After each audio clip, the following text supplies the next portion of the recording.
Hello, everybody. Welcome back to my channel. Today, we are reacting to the day Michael Jeffrey Jordan destroyed Kobe Bryant and Shaquille O'Neal. One of the questions I asked a while back ago was, I wonder how Michael would have faced off against the Shaq and Kobe Lakers in the finals. Obviously, he played them when they were a little bit younger, not the full-fledged championship team that they ended up becoming, but I do want to see the day he destroyed both of them, because the fact that he still destroyed Shaq in his prime and Kobe before he was in his prime is still pretty impressive, man. And it'll give me more of an image of what could have happened in those finals, how he could have handled them. Because I constantly hear people being like, Shaquille O'Neal was such an unstoppable force. The Bulls would not have been able to do anything with him. I'm curious if that is correct or not. So let's check out this video by Infinite Court and see how MJ destroyed Kobe and Shaq. I'm also wanting to learn more about Kobe and MJ's relationship, so I've been doing a little deeper dive on that as well. But let's get into it. MJ wants to go down and post up. McElvain over to double team. Michael underneath. Not only was he considered the most dominant player in the league, Michael Jordan was considered the GOAT of basketball after his fourth ring in 1996. And my favorite. Was he considered a GOAT before the fourth ring? I feel like after the first or second or third ring, he might have been considered the GOAT. The 96 Chicago Bulls. But what he didn't know, 96. And my favorite. The 96 Chicago Bulls. Okay, that's dope. He has a favorite. But what he didn't know was that the team he would face on a December night would mark an era in the NBA of the future. The Lakers' newcomers, Shaquille O'Neal and Kobe Bryant, of course, would become a dynasty just a few seasons later, but before they became that legendary duo, they were hungry.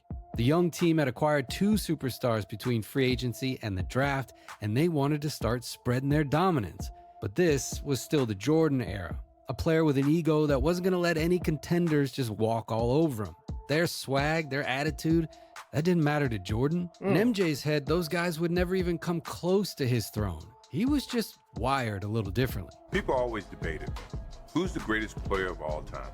Dumb question. It should be, who's the greatest team? And on that cold... Ooh, okay. I mean, I think we could all say that the 96 Bulls might be up there for greatest team all time. 172 games, won the championship. Was MJ the MVP that year? He had to be, right? I don't know, man. I like that, though. I like that. Arguing best team versus best player. December 17th, 1996, it wasn't just any game. It was a clash between two NBA generations, fighting to either extend or impose their dominance in the best basketball league in the world. And most importantly, the outcome of that historic battle would be an analogy for the future of basketball. Kobe Bryant was the first to know MJ's influence. He was now his rival in the NBA, but throughout his life, he had been his idol. Kobe loved the aesthetics of Jordan's game and, of course, his competitive mentality, but no one wants to settle for second place, right? Especially not the Black Mamba. So when he was just 18 years old, he got his first chance to stand up to Mike. Hey, you only got 3 now. I get 6. How do I get that foul? You only got 3 now.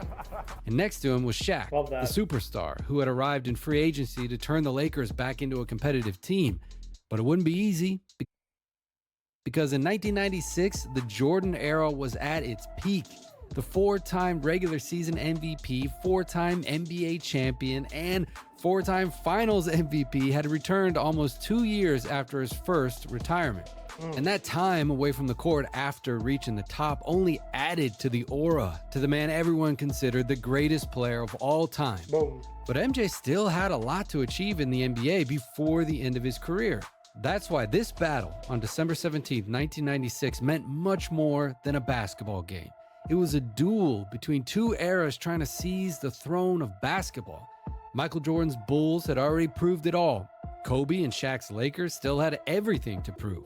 A fierce duel between the hunger to win of two young players who wanted to take over the world against the ego of maybe one of the most selfishly dominant players in the history of the NBA. But the Bulls, coming in with a record of 21 wins and 3 losses, knew it would not be an easy game.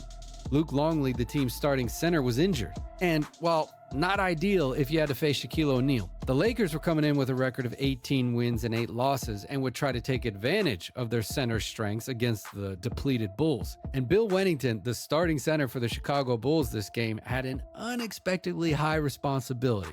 When the game began at the United Center, the Bulls had a clear game plan. Finding Jordan in the low post whenever possible was Phil Jackson's main strategy. And well, it didn't take long for MJ to show why. Not even Shaquille's help side defense prevented the Bulls star from making the difficult buckets. Even the TV crew were so delighted with the play that they showed the replay in detail. But he wouldn't be the only dominator of the game, of course. Always fearsome Shaquille O'Neal was beginning to show why, despite his youth, many people already considered him the best center in the NBA. His dominance was so absurd that not even a triple team could stop this guy. Throughout the first quarter, he absolutely abused his physicality to generate points easily. And the best you could do was to send him to the free throw line.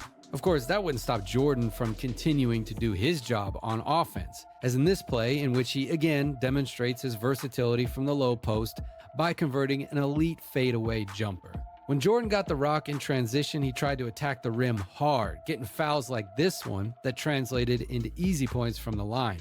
And also, always taking the best possible decision, as in this play in which he finds Scottie Pippen on the left wing, from where he knocks down the three-pointer. During the You know what's crazy about this? In my Gen Z mind, Shaq and Kobe weren't a thing until 2000 or like 99, 2000, because I don't like, my brain doesn't really think of the Shaq and Kobe Lakers before they started winning. You know what I mean? Because I wasn't watching ball around then. So seeing them in 96 versus the Bulls, knowing they played in 97, 98, 99, all these years before they finally got to the mountaintop together, kind of puts into perspective that Shaq and Kobe didn't win immediately the way kind of my brain put it together, but it took a while, man. You had to wait for the Bulls dynasty to be over. first quarter, there are plenty of examples that demonstrate the intensity with which the Lakers defenders guarded Jordan. And don't forget that Los Angeles was the 8th best defense in the NBA during the regular season in defensive rating. And they had players like Eddie Jones who were ready to try to do whatever they could do to stop the GOAT. And the basic truth is that the Lakers had prepared for the game better. They were getting points in the paint all game long, thanks in part to Shaq's stellar play, and the Bulls couldn't find easy looks on offense. The first quarter score, with the Lakers leading 36-22, clearly showed this. Not only Shaq had a great first quarter, Nick Van Exel had gotten off to a very hot start in the game too. Meanwhile, rookie Kobe Bryant was still waiting patiently for his chance off the bench. And that's precisely where Jordan started the second quarter, taking a break, but he would be back in just a few minutes. Although the Bulls were way behind, the difference did not increase during the minutes that number 23 was on the bench, thanks to great plays like this incredible Tony Kukoc half-tip, half-pass. And curiously, when Jordan did come back in the game, Kobe entered at the exact same time. The Mamba would have the task of stopping the 8-time NBA scoring leader during his minutes on the court. Of course, on offense, Kobe didn't need too many instructions. On the first ball he touches, Bryant shoots the three-pointer from the right wing and knocks it down. This time it was Michael's turn, who gets an ISO from the right corner in front of Kobe himself. After a nice move, he gets to the paint and finishes with a dunk. Of course, knowing Bryant, it wasn't going to end that way. A few minutes later, Kobe gets an easy layup in the paint after a great pass from Corey Blunt. But it was at this moment where Jordan decided to take over the entire game. Show me, Jordan. First, with a shot from mid-range after receiving a screen where Kobe sinks in too much. Same distance as his next basket, in which after an offensive rebound from Dennis Rodman, he manages to find the GOAT to score again from mid-range. Even when he missed, Mike was dangerous. After demonstrating his footwork by fooling his defender, he misses the shot, but he got the man in the air. It was dangerous. After demonstrating his footwork by fooling his defender, he misses the shot, but he grabs the rebound for the easy putback. Always carrying with him that dog, attacking the rim assiduously and drawing fouls to continue scoring points from the free throw line. And once again here, attacking Byron Scott from the low post where he knocks down a fadeaway jumper with ease. And just in case it wasn't clear to the Lakers what Jordan was doing here, he scores again with the same move. And despite the deficit on the scoreboard, Michael's doing everything he can to keep the Chicago Bulls afloat. The Lakers defense was so good that Jordan was forced to look for second chance points, like this offensive rebound after a Scottie Pippen miss that he again turns into a basket. He was turning garbage into gold, people, and he was also pretty active on defense too, making good decisions like this double team that ended up causing the turnover from Campbell. Of course, being aware of the mismatches, if a big man was guarding Jordan on the perimeter, Mike was going to make him pay. Like in this play where he gets the basket before the refs say the foul is on the floor. But do you know what the worst thing about all this is? After Jordan's absolute clinic in the second quarter, his Bulls are still down by 15. Mike had 20 points at halftime and had the whole team on his back but Shaq and his 23 points and 6 rebounds to end the first half had propelled the Lakers even higher. Kobe had also done well in the few minutes he had, and certainly the California offense was clearly outplaying the defense of the defending champions. Now, as the third quarter began, however, Jordan began to struggle against the defense. The same shots that were cash in the first half weren't exactly falling anymore. The night was getting complicated for him, neither from mid-range nor from the paint. He even missed a layup that he would never miss. And the worst part is that these problems are not being experienced by Shaq, who continues to score over double teams as if they were basically invisible, and the Lakers were really threatening to break the game open. Now at this point, Jordan tries to find help in his own team with plays like this one, where he passes to Scottie Pippen in the corner, who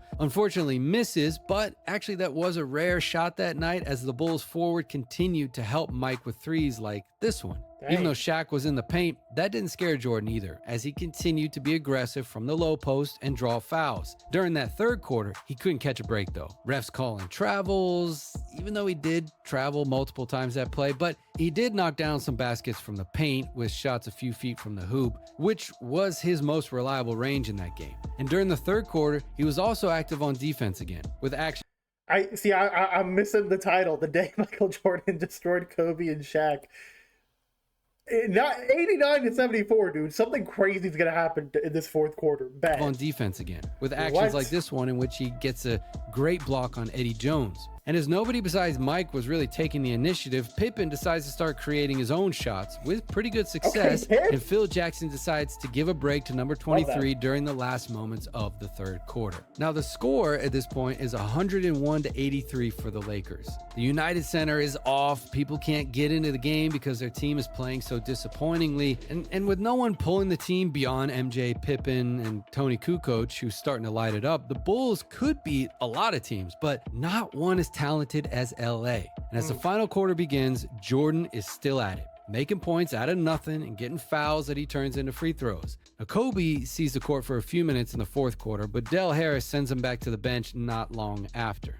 I mean, at the end of the day, Kobe was an 18-year-old kid who was playing in high school just last season. Meanwhile, MJ continues to play make and find open teammates who sometimes fail to convert, but sometimes do. In fact, when Kukoc was getting the ball in the second half, he was getting buckets because the Lakers were still guarding MJ extremely hard, picking up unnecessary fouls. Of course, that didn't stop him from diming up his teammates. I mean, he was dominating the game without really scoring that much. Yo, I see that score going down. Kind of the same vibe as watching Jimmy Butler, who's able to dominate games just with his intangibles and basketball IQ, even in this era. Anyway, by the time the fans realize it, Kukoc, MJ, and Pippen are getting the Bulls back in the game. The atmosphere heats up, and the team's starting to get really aggressive on every play, which of course rubs off on the players and the fans. And Jordan is about to get a steal in a really crucial part of the game, but gets called for a very controversial foul. And after MJ draws another foul and scores one of the 2 free throws, Tony Kukoc scores this extremely clutch three-pointer with less than a minute left on the clock. So the game ends up going to overtime. The score is tied at 116. The Bulls tightened up on defense and had won the fourth quarter 33-15. But on the first play, what a choke job by Shaq. In overtime, Jordan shows elite IQ. He hits Shaq with a stunt, acting like he was going to double team, and it makes Shaq do exactly what MJ wanted. Meanwhile, Kukoc is on one. That was really smart. Was going to double team, and it makes Shaq do exactly what MJ wanted. Dude, that IQ on the defensive end is crazy by MJ. Meanwhile, Kukoc is on one, literally cooking Shaq during the second half. When he's so far away from the rim, his defense is less effective, and the Croatian had one of the best wrists in the league. And when the Lakers realize that the game is slipping away from them, a good brawl breaks out between Shaquille and Dennis Rodman. And it's honestly a good thing they didn't actually give them time to fight each other, because I think that might have been one of the biggest fights in the history of the league. Anyway, we got robbed from that one. As the game started, Jordan gets fouled and knocks down 2 free throws to seal the game. The Bulls have come back from a 22-point deficit in a game that seemed impossible, and they made a huge upset in front of a franchise that would go on to become a dynasty. That day, Michael Jordan proved that this was still his era. If the Lakers had won that game, it would have changed their confidence. How, you might ask, just being a regular season game? Well, because beating those Bulls was like beating KD's Warriors, They were literally the best team in the history of basketball, with the permission of Bill Russell's Celtics, of course. and they had the greatest player of all time. If the Lakers had won that game, the story would have been completely different. But they didn't. The Jordan era extended for 2 more seasons, winning that 1997 ring and the next one in 98 before his second retirement. During the 90s, he let no one shine. The Lakers and Kobe simply had to wait for him to retire before he could explode. Besides, I'm sure Kobe remembered every detail of that game even 20 years later, and it served as a learning experience for him. This prolongation of the Jordan era also helped him greatly in the GOAT debate. I mean, MJ had won 4 rings up to that point, which is the same as LeBron has today. And considering that the longevity factor has ended up belonging to the kid from Akron, the prime factor that belongs to Jordan and is his strongest point to defend that he is the GOAT are those 2 extra rings, which elevated him even more in his status in the world sport. In the end, the outcome of this historic game was a premonition of what was to come in the next decade of the NBA. All right, that's it for this one. Thanks for watching. Dude, it's genuinely so cool to me that, and a bummer because we missed out on it, but that Kobe really could have faced MJ in the finals and LeBron in the finals. Because Kobe's window was from 2000 to 2010. Bron's finals window, or think about it, Bron went to the finals in 07. Kobe didn't. Then Kobe went to the finals in 08, 9, and 10. And then Bron went to the finals in 2011 and 2012. Or 2011 and 2018. So consecutively from 07 to 18, either Bron or Kobe was in the finals, but they never met with each other. And then similar here with Jordan. Like, Jordan was in the finals 96, 97, 98. And it wasn't until 2000, 2001, 2002, 2003, 2004 that the Lakers are making the final. So genuinely a bummer. I guess not 2003, that was San Antonio. But hey, what I mean is he was so close to the Jordan era and so close to the LeBron era with the finals that, like, we really could have had Kobe versus MJ, Kobe versus LeBron, and we missed out on it. So genuine bummer that we never got to see that. I think a finals matchup of like the 2000 Lakers and the 98 Bulls would have been perfection, but they just missed each other. But yeah, man, it's cool whenever, like, in hindsight, like, back then we didn't know that MJ versus Kobe and Shaq was going to be that meaningful of a regular season game, but it's more so in hindsight when we know what Shaq becomes, when we know what Kobe becomes, that these games really mean something. I'm pretty sure present day, like, LeBron's so old, he's playing against Victor Wembanyama, who might be the future GOAT, I don't know. But it's cool that we get to see these matchups, not knowing what will eventually happen to these players. So hey man, a lot of games we're seeing now could be as remembered as this one, even though back then this one probably didn't mean nearly as much as it means today. So let me know if you guys got any more cool videos like this one about specific games. I want to learn more about individual Michael Jordan games as well, because they'll show a lot about his greatness. So thanks everybody for watching. Hope you have a great day, night, whatever time of day it is for you. I'll catch you guys on the next one. Deuces.